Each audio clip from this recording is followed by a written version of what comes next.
But the car industry hit back, saying Rishi Sunak's policy shift is anti-growth, anti-ambition and, of course, anti-environment. But Liz Truss has welcomed the move of the electric vehicle deadline, something she called for earlier in the week. Let's take a look.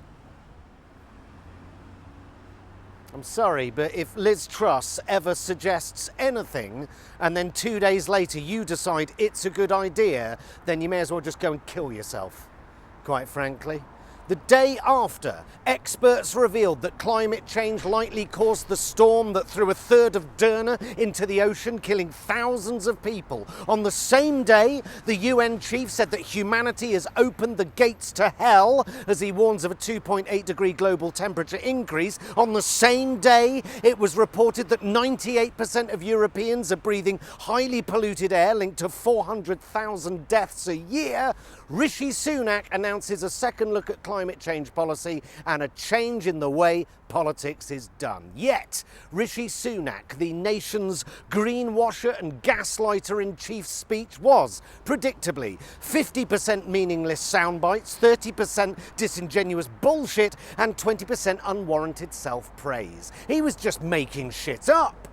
Which isn't exactly a new way of doing politics, is it? He's putting a stop to taxes for meat eaters, a tax that has never existed. He's saved us from being forced, presumably at gunpoint, to rip out our boilers, which was never actually an actual policy. And Rishi, 7 bins Sunak, has saved Britain from an imaginary recycling hell. 7 bins? Look, mate, if you find recycling too confusing, you shouldn't really be running the country. But he's doing all this because, unfortunately, net zero will make the cost of living crisis worse, and he wants to stop that. Really? Really? Because if this really is about helping hard-working families with their energy and transport costs, well, fuck me, what took you so fucking long? Because you've been screwing us all up the shitbox for 13 fucking years. Why the change of heart? They're not doing it because they believe in it. They're doing it because ULEZ isn't popular and they think it will win them a couple of votes. No real direction, no real belief, no idea what they're doing. Just hurling yet another populist morsel, this time for a policy they either won't be in government to implement or whose goalposts they can change depending on the weather. The extremely deadly weather.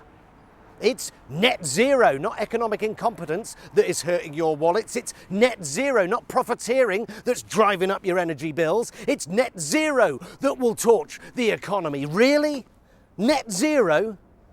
The government's Rwanda policy cost 120 million. Test and trace, 37 billion. Barges, 1.6 billion. 26 billion in fraud waste overseen by our now Prime Minister. Liz Truss, 30 billion. 30 billion just for existing. She cost the taxpayer 30 billion just for being a thing. But it's decent loft insulation that's fucking the economy, that's hurting your wallets. It's fictional taxes on sausages and stability in the automobile industry that's keeping you in poverty. Yeah, here's one for you. What car does Rishi 7 bin Sunak drive?